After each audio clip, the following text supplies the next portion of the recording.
On the dais, off the dais, जो भी सब लोग मेरे समक्ष बैठे हैं, मैं सब लोगों को प्रणाम करता हूं।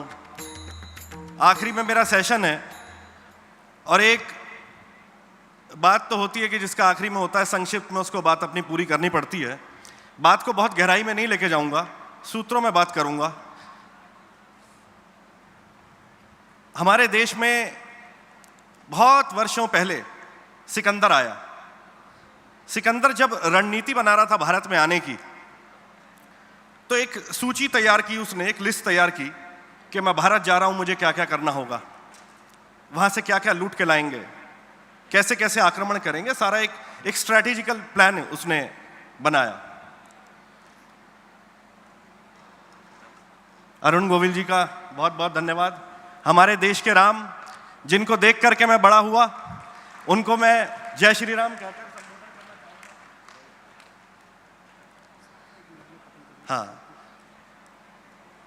तो जब अलेक्जेंडर सूची बना रहा था तो उसकी मां ने उसको एक बात कही कि तू भारत जा रहा है, सब कुछ तुझे समझ संसार में मिलेगा, लेकिन एक चीज ऐसी है जो तुझे सिर्फ भारत में मिलेगी।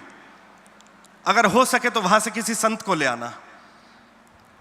भौतिक प्रचुरता तो थी अलेक्जेंडर के पास, लेकिन शांति नहीं थी। इस मंच के माध्यम से मैं मंच को प्रणाम करता हूं और प्रणाम करता हूं डॉक्टर आदरणीय professor doctor Vishwanath Karad sir को, कि जो विश्व शांति का सबसे बड़ा गुंबद, जिसको विश्व का सबसे बड़ा गुंबद कहा जा रहा है, वर्ल्ड पीस डोम, कभी हो सके तो वहां पर आइए। वहां पर एक दर्शन है और उसकी खासियत यह है कि उस विश्व शांति के गुंबद के चारों ओर बाहर की तरफ अनेकों फिलोसोफर्स हैं, नॉलेजेबल, एक से एक बुद्धिजीवी व्यक्ति खड़े हैं, लेकिन उसके अंदर संतों का दर्शन है। इससे एक बात तो तय हो जाती है कि जो भीतर का संत है वो हमारा स्वधर्म है। आज यहां पर बात हो रही है the dilemma of Indian youth, भारतीय संस्कृति या पश्चिमी ग्लैमर। मैं इसमें दो बातें कहकर अपनी बात को खत्म करूंगा। संस्कृति वर्सेस स्वधर्म। संस्कृति बाहर है, आप पश्चिम की संस्कृति मानते हैं, भारत की संस्कृति मानते हैं, कोई भी संस्कृति माने, संस्कृति बाहर है। लेकिन दूसरी बात है स्वधर्म। स्वधर्म क्या है? भीतर की यात्रा। संस्कृति एक लिमिटेड है। अगर मैं अपनी भारतीय संस्कृति को अच्छा कहूंगा तो मुझे पाश्चात्य संस्कृति को बुरा कहना पड़ेगा। मैं ऐसा व्यक्ति नहीं हूं कि पाश्चात्य को बुरा कहूं, अपने आप को अच्छा कहूं। मैं बात करता हूं ट्रुथ की। सत्य क्या है? एक खूंटे में ना बंधे। स्वधर्म जब स्वयं के भीतर आप अपने उस आनंद को स्पर्श करते हैं तो वह आपको मुक्ति देता है। स्वधर्म में एक उत्साह है, एक प्रसन्नता, एक शांति है, आत्मचिंतन की आजादी है, संभावना है स्वयं को जानने की। बाहर से भीतर की ओर यात्रा है, अंतर यात्रा है।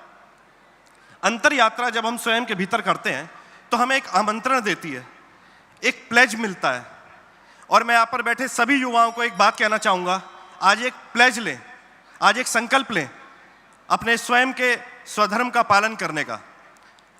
अपना हाथ ऐसे रखें और आज उस हार्नेस करें उस यूनिवर्सल एनर्जी को, जो ब्रह्मांडीय शक्ति है, ओम की जो दिव्य ऊर्जा है, उसके साथ एक संकल्प करेंगे कि मैं आज से अपने स्वधर्म का पालन करता हूं।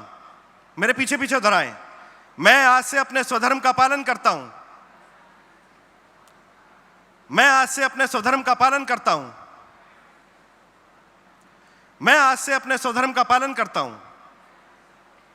अब हम हाथ नीचे कर लें। अब हम 3 बार ओम का उच्चारण करेंगे। इस ओम के उच्चारण के साथ मैं प्रभु से ऐसी प्रार्थना करता हूं कि हम जितने यहां पर लोग बैठे हैं, जितने आदरणीय गणमान्य बैठे हैं, हम सबके भीतर एक शांति का अनुभव हो। आंखें बंद करें।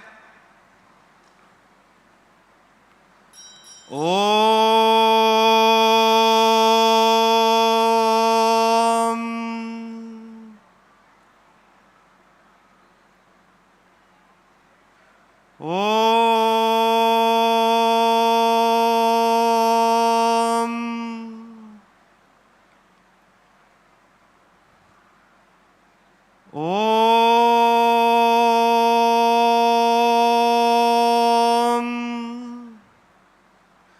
लोका समस्ता सुखिनो भवन्तु।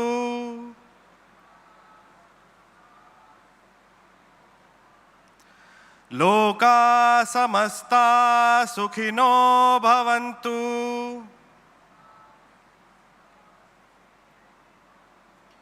लोका समस्ता सुखिनो भवन्तु। अपनी आंखें खोल लें। आप सभी ने मुझे प्रेम और शांति से सुना। मैं आप सभी को प्रणाम करता हूं, उस मंच को प्रणाम करता हूं जिसके माध्यम से मैं अपनी बात आपके समक्ष रख पाया। प्रणाम, मेरा प्रणाम स्वीकार करें। धन्यवाद।